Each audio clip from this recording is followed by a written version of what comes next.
Hello yogis and welcome.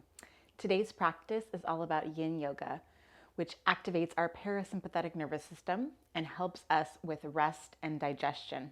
This is a down-tempo practice, so make sure you're wearing something warm and grab your props. We'll need a bolster, a blanket or two if you want, and a block or two. Whatever you can grab, let's go ahead and get started. I'm going to take my blanket and place it down the middle of my mat. So I unfold it once, and then I drape it down the middle of my mat so I have cushion for my knees. We're gonna start in supported child's pose. So we'll bring our blocks towards the top edge of our mat. So I'm gonna move my bolster for a second. One block goes to the highest setting. The second block likely will go to the lowest setting, down the middle of your space, a couple of inches behind the first block. And then you'll drape your bolster over those two blocks. Make sure it stays. And then straddle the bolster with your knees. So you're not sitting on the bolster, you're just straddling around it. And then basically child's pose with the support of the bolster. You'll rest your belly, your chest, your chin, or your forehead down to the earth. And then maybe look towards one direction so that you can rest your head. And I'll cue you halfway. We are going to be here for a full 2 minutes. I'd like you to close your eyes down, or at least soften your gaze. Do your best to drop into this experience. Be grateful that we have this practice available to us so that we can find ease, so that we can find stillness. And then just like the yin and yang symbol, we are complementing our yang practices. Welcoming that state of ease, of surrender, and rest. Don't worry so much about the rhythmic breath. Instead, trying to encourage a longer exhalation to facilitate the deepening of this experience. We're coming up on halfway, so I'm going to leave you to enjoy 1 more minute in silence.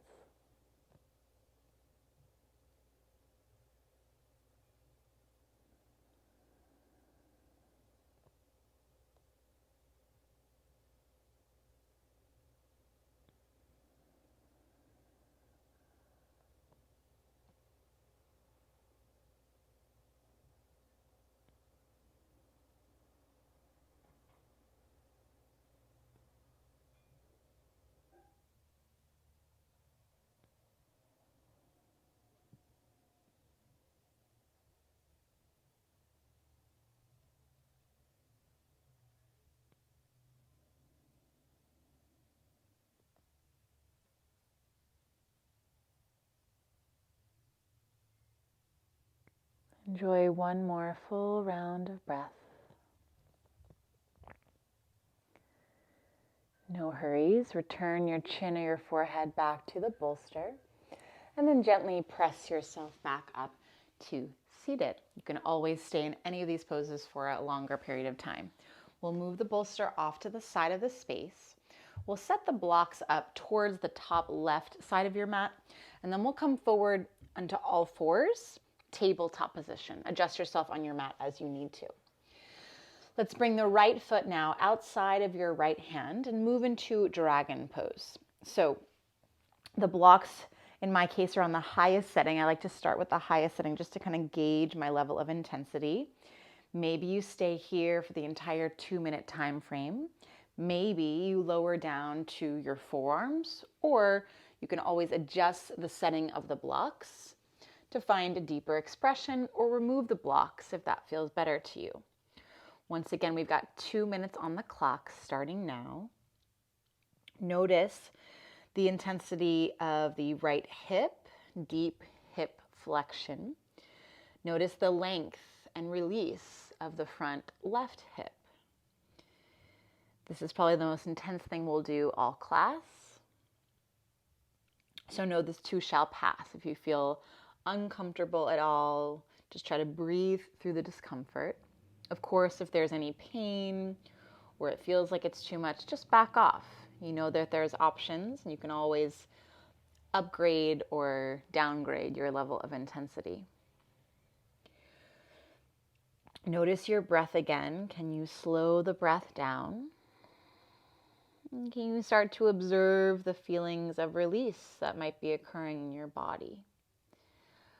Our hip bones, or hip region, holds a lot of our connective tissue, our fascia. Halfway now. So that fascia, that connective tissue, holds a lot of our stress. No wonder why a lot of it's in our hips, because we either are more sedentary or we're more active, or we're both, right? And our hips get tight as a result. So try to alleviate some of that tension, some of that stress, that load on your hip joint, and just try to let gravity take over. Welcome in that feeling of stillness, of softening, of surrender. 2 more deep rounds of breath.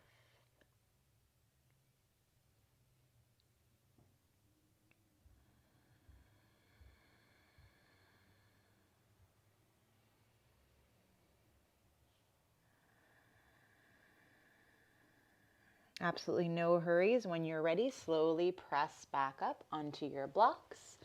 Maybe readjust the blocks to be on the higher setting, and then gently pull back to a wide angled half split. Just a brief counter pose there. And then we switch. Bring your right knee back to meet your left.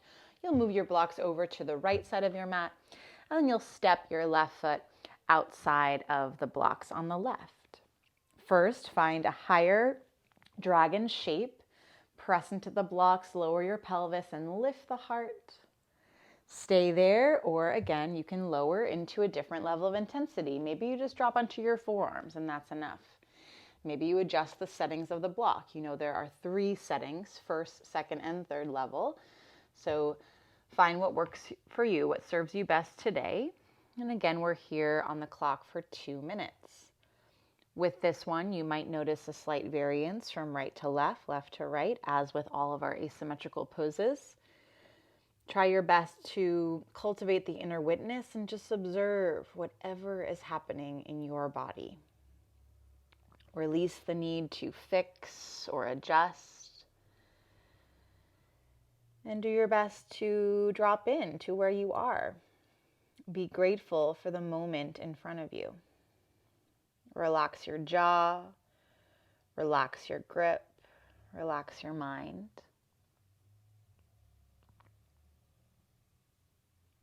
Maybe even send the breath into those areas of the body that feel the most sensation.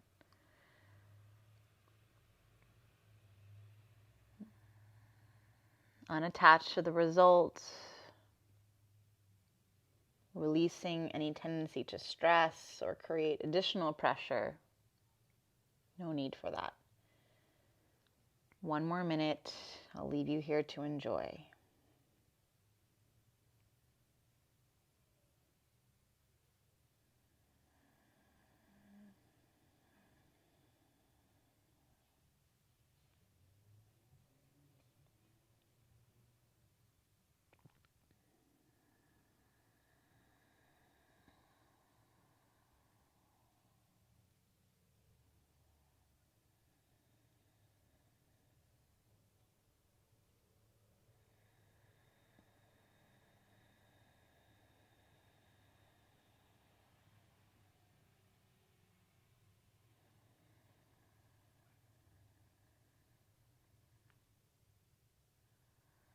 One more luxurious round of breath.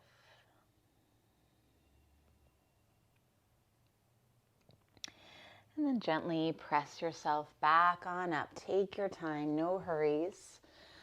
We'll move the blocks onto the highest setting again, so you can keep hold of the blocks and then extend your left leg towards straight. Pull the hips back to the space behind you. Great. From here, return back to tabletop. Move the blocks out of your way, probably towards the top edge of your space. And then come into sleeping swan, or what you might know as pigeon pose. The right knee goes off to the right, right toes anywhere off to the left.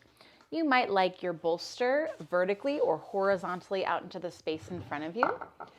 And then you can rest your forearms, your head, your chest, your chin, all the way down onto the bolster. You can look to one side, close your eyes, and just enjoy. This is our first externally rotated position of the front right hip. 2 minutes here. Unlike our vinyasa practice, which is a lot more active and integrated, this posture is actually supposed to be passive. I believe it was initially part of the yin practice, and vinyasa yoga just adopted it.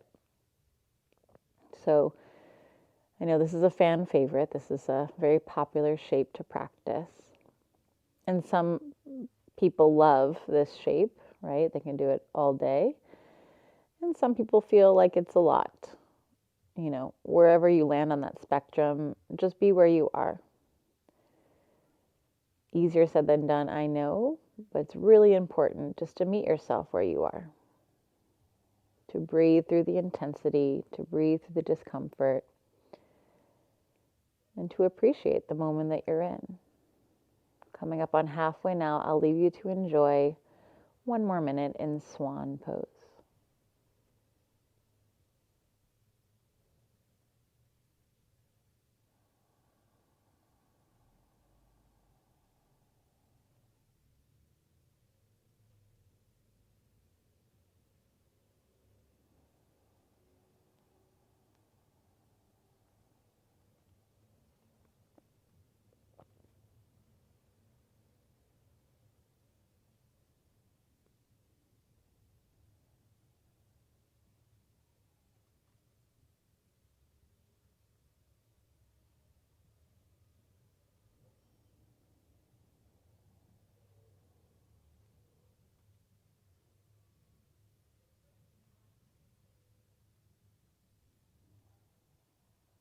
One last breath. Finish your exhalation and follow it off to completion. No hurries. When you feel ready, slowly, gently make your way back up to seated. You'll plant the hands towards the mat in front of you. And then what I like to do to release is I inch my left knee in closer towards my right. And that way I can lift the right leg up and back and maybe circle the right hip a little bit, maybe circle the right ankle, and then eventually meet me back in all fours, tabletop position for the other side. Left knee now will come off to the left side of the mat, right toes off towards the right side. I angle my left shin a little bit in order to make this more comfortable. Inch the right toes back as well. And then come on down, resting onto your hands, your forearms, your elbows. Look towards one direction, maybe the other direction, just so that you can balance out both sides. And again, I'll let you enjoy 2 minutes of sleeping swan pose. Just like dragon, this is asymmetrical. So you're likely feeling some variance from right to left, left to right. When we observe the imbalances or asymmetries in our body, it's not meant for us to critique ourselves or to judge ourselves. It's instead simply to notice, to observe, to become more aware of your body and space. Whether it's nature or nurture, you're going to be imbalanced. So can you meet yourself where you are? Can you embrace your body as it's showing up right now? Can you be kind and compassionate to your imbalances? And send yourself some love along the way. Soften your gaze or close your eyes. You have one more minute here.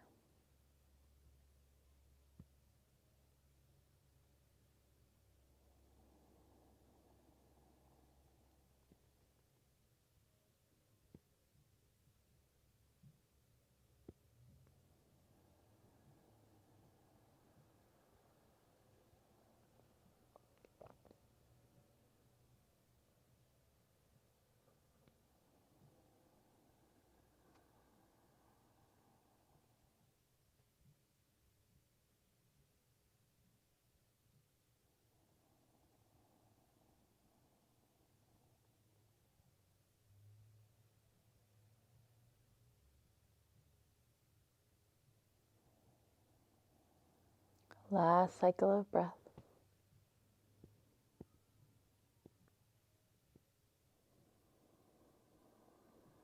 On your next inhale, gently rise back up to seated. Same transition, press into your hands, hug your right knee in towards your left, swing your left leg back to the space behind you, open up the left hip, maybe give your hips some circles or just circle your ankle.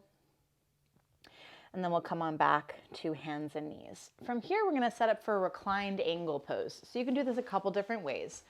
First of all, you'll set up your blocks just like we did for child's pose. So one block on the higher setting or middle setting if that works better. One block on the lower setting or middle setting as well. Set your bolster up to rest on those blocks. Mine's going to stay. It'll stay once I get up on it. So the base of my spine will connect to the base of the bolster. My feet are going to come together like Baddha Konasana, reclined angle pose or bound angle pose. And then we'll take the reclined version. So we'll drape the upper body down the bolster. If you have trouble resting your head on the bolster, you can add a towel or another blanket and give yourself some height. I've got my bun to support me, so I'm gonna rest my head on my bun. And then let's just do a minute here. So more of a reclined position, just for about a minute to help feel the softening of the heart, the opening in opposition to what we've been practicing most of the class, the feeling of expansion, the feeling of support from the earth, and hopefully the feeling of release as you drop in closer towards your surrender.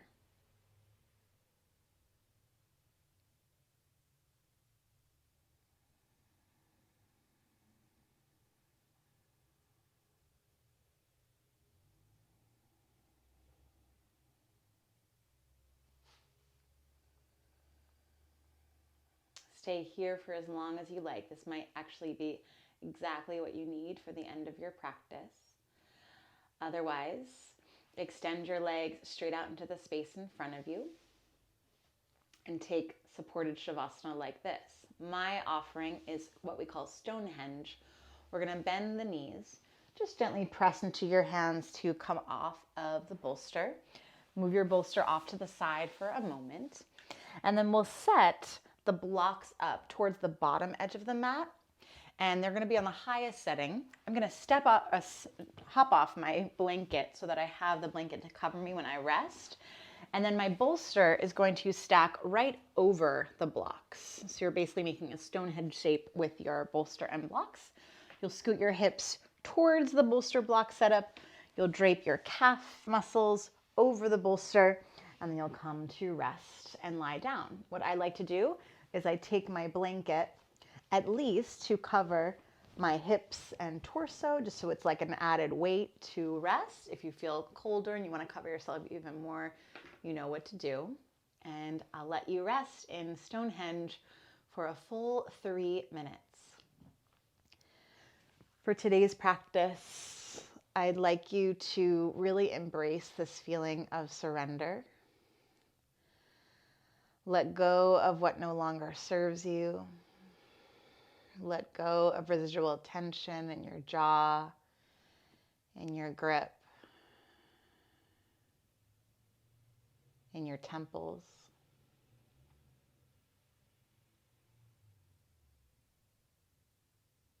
And for the next 2 to 3 minutes, I'd like you to really embrace this feeling of surrender.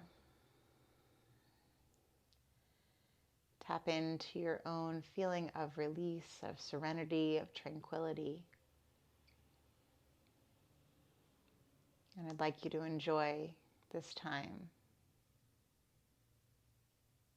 in silence.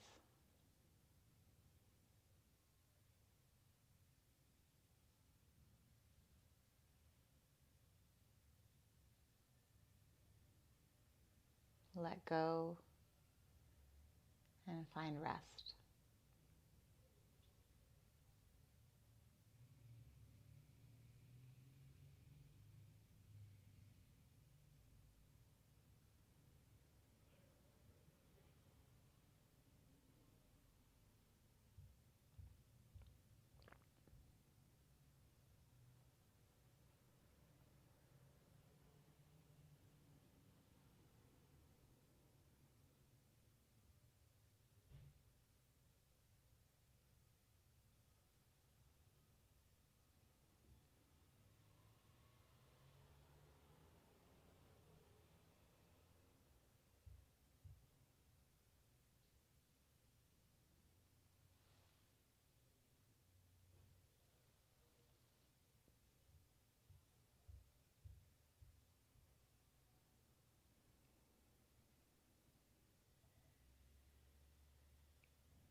I'd like to leave you here to rest in final stillness.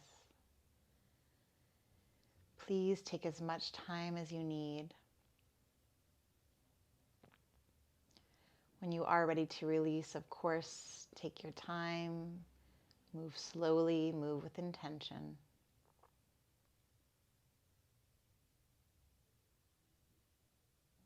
I look forward to seeing you again in the next practice. Until next time, namaste.